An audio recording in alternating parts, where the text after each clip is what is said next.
degrees under the dual degree program. An additional 56 students have graduated this year with a PhD. In the coming years, we expect these numbers to grow significantly.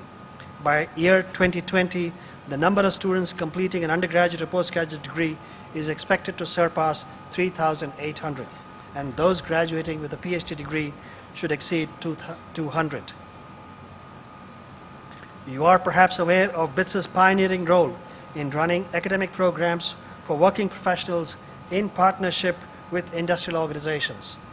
While over 20,000 industry professionals are currently enrolled in one of 24 undergraduate or postgraduate programs, this enrollment is expected to touch 38,000 by the year 2020.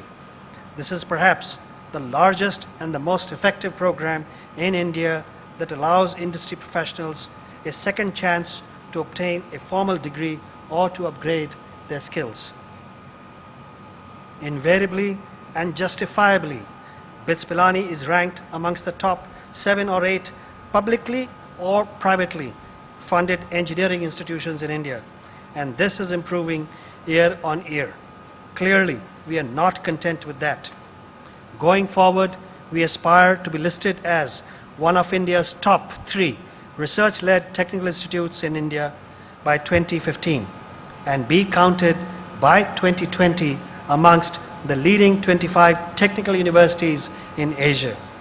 And to realize that dream, we have just completed a number of projects under Mission 2012, only to give way to a new set of imperatives under the recently launched Mission 2015. I will outline some of the projects that we have completed. Later, I will mention imperatives that have been launched this month. Before closing, I will speak about some of the challenges that we face. Our PhD program and sponsored research projects program are not simply growing at an expected rate. They are feeding each other. They are feeding into each other's growth. Success in these 2 areas gives us the confidence that we are on track to be recognized globally for our focus on research and innovation. BITS's aggressive plan to recruit research-focused faculty is gaining traction. We have received and processed an unprecedented number of applications for faculty positions. While fewer than 2% of the applicants are offered a position, 8 in 10 candidates readily accept the offers we make. What is more, 4 full professors have joined or are expected to join shortly. Another 3 faculty members who are not of Indian origin are expected to join us soon. Our plans to upgrade the physical infrastructure are beginning to take shape across all our campuses. Project Parivartan in Pilani campus envisages an investment of over 650 crore rupees to renovate or expand housing for students and faculty and other academic areas. Similar projects for expanding our capacity in Hyderabad and Goa campuses are on the anvil. I cannot help but share with you the successful opening of the multi-campus, multi-crore, state-of-the-art, high-definition video conferencing facility that connects conference rooms and lecture classrooms across our campuses. Using this facility, not only does our faculty teach classes across our campuses, the leadership is now able to better engage with faculty across our campuses. I will now turn my attention to the 7 imperatives that we have identified as part of Mission 2015. I will not speak about all 7 of them. I will speak only about 2 of them, which to my mind are game changers. Technology enablement is a major game changer for us. Over the last 9 years, we have already seen that in the context of BITSat. In the last 6 months, we have reaped rich dividends from the high-definition video conferencing facility that we have implemented across our campuses. Now that the implementation of ERP is nearing completion, we can see how ERP will impact transparency, efficiency, and speed in the way we do things. Going forward, we will develop and deliver digital content as a substitute for large format lecture classrooms to address issues of quality and scale of our on-campus and off-campus programs. For a country with a growing economy and growing aspirations, this is possibly the only way to educate or train the growing number of young men and women. BITS Pilani aspires to be a leader in this area. The second imperative for BITS Pilani is applied research and innovation, but one that addresses the very many and serious problems faced by the diverse population in this country. We have therefore decided to give special impetus to interdisciplinary research by establishing a Center for Excellence in Water Management, Waste Management, and Energy Management. Faculty and students from across disciplines and across campuses are expected to compete for funds that this virtual center will make available to them, while also seeking research grants from government agencies and the industry. These projects and programs are part of a larger plan to grow the student body significantly over the next decade while transforming BITS Pilani into one of India's finest science and engineering institutions. I must pause here and speak about the growing set of challenges that limit the growth of universities, particularly those that are independent and not publicly funded. While there are many, I will focus on three challenges. These relate to induction and retention of research-focused faculty, creation of lab infrastructure to support research or innovation, and a growing and incorrect assessment of the role that independent universities play in promoting higher education. Having seen an explosive growth in the number of colleges that offer undergraduate or postgraduate programs in science or engineering, we have also witnessed a huge decline in standards of education to the point that a majority of our graduates in science or engineering are not employable. To a large extent, the prime reason is lack of motivated or talented faculty. Therefore, BITS has assigned the highest priority to recruiting the best talent available anywhere else in the world. Today, across its 4 campuses, BITS Pilani has over 600 faculty members, resulting in a student-to-faculty ratio of over 18 students to 1 faculty. Given our experience over the last 2 years, we are confident of hiring and retaining faculty that excels in both teaching and research, enough to achieve a ratio of 13:1 by the year 2020. This, together with greater use of technology, will result in our faculty having more time to engage in research or innovation. Funding to create lab infrastructure necessary to support research is the other challenge we face. Nevertheless, BITS has decided to invest over 200 crore rupees in upgrading or expanding its research infrastructure. This will not be enough. We must necessarily depend upon competitive research grants from government agencies such as DST or DBT and the industry. I'm happy to report that our efforts in this area are beginning to bear fruit.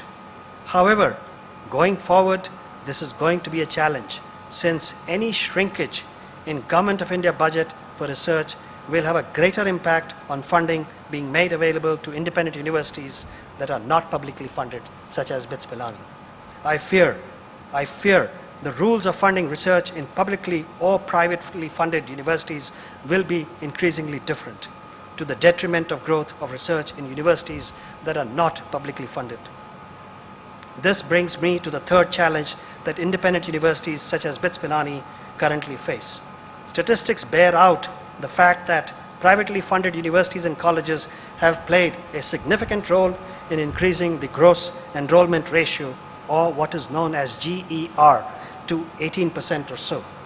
The government expects, and I believe correctly so, that privately funded universities must assume greater responsibility in increasing our GER to nearly 30% in the coming decade.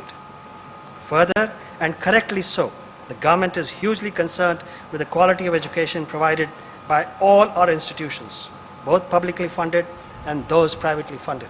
However, its actions are largely targeted to regulating privately funded institutions, particularly the so-called deemed universities.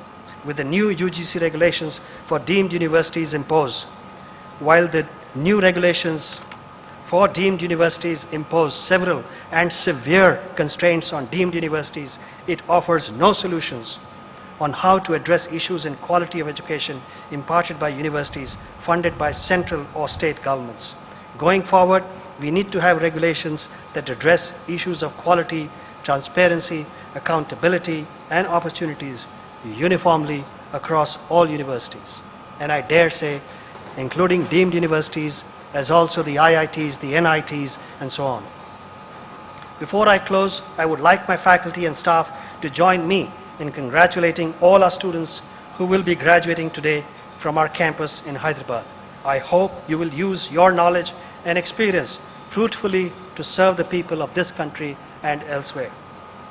I wish you all the very best in your lives, both professional and personal. And as you move forward in your life, do reflect upon the many contributions that your family, your teachers, and your communities have made to your lives. Do remain connected with your alma mater and visit us whenever you can. Congratulations once again. Shrimati Purandeshwari, thank you once again for readily agreeing to be with us at this very joyous moment. My faculty, staff, and students are eagerly waiting to hear your convocation address. I would like to thank our Chancellor, Shri Kumar Mangalam Birla, and the Board of Governors for their unflinching support to BITS Pilani. Thank you, Shrimati Shobhana Bhartiya and Mrs. Manjushri Khaitan for having taken time out to join us on this very momentous occasion. Last but not the least, I want to thank my faculty and staff in Hyderabad and elsewhere for their commitment to excel in every aspect of teaching and research, both inside and outside the classrooms. Their continued effort helps BITS Pilani retain its position as a top destination for students, faculty, and recruiters in India. Thank you for your attention.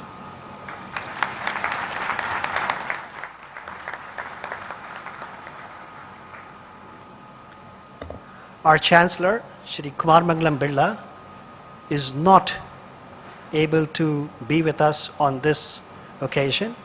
He has expressed regret, but has requested me to read out a message for the graduating class on his behalf. I will do so now.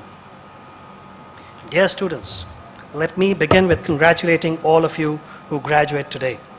This is indeed a milestone as you complete the first important leg of your journey through life. Today you stand on the threshold of yet another phase in your journey, a voyage that will be marked by challenges and opportunities, adventures and at times misadventures, and triumphs, of course. I'm sure that as you transition from academics to the workplace, you will handle every situation in a responsible way. That whatever you have learned here at BITS will give you, to begin with, a firm foothold in the real world beyond this campus. The first thing I would like to dwell upon is about the need for continuous learning. The shelf life of knowledge is decreasing at an amazing pace. In your working life, it will be imperative to educate yourself and renew your knowledge and skills many times over. A lot of this learning will, of course, take place in the work environment. And again, a lot of knowledge can be acquired at the click of a mouse. Technology is a marvel today and accords you a staggering competitive advantage. You must learn how to leverage it.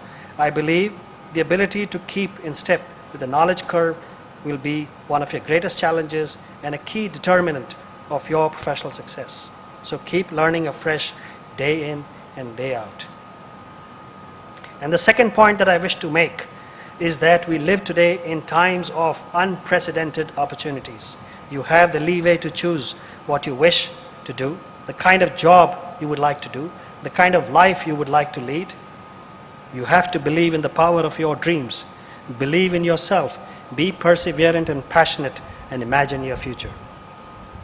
Too many young men give up on their dreams and hang in on the zone of comfort. I have always believed that the quality of one's future is determined or limited by the quality of one's imagination. Being challenged in life is inevitable. Being defeated is optional. Look at future as the crucible in which success is created, as a learning exercise as a process of trying out alternatives and eliminating some. So go ahead and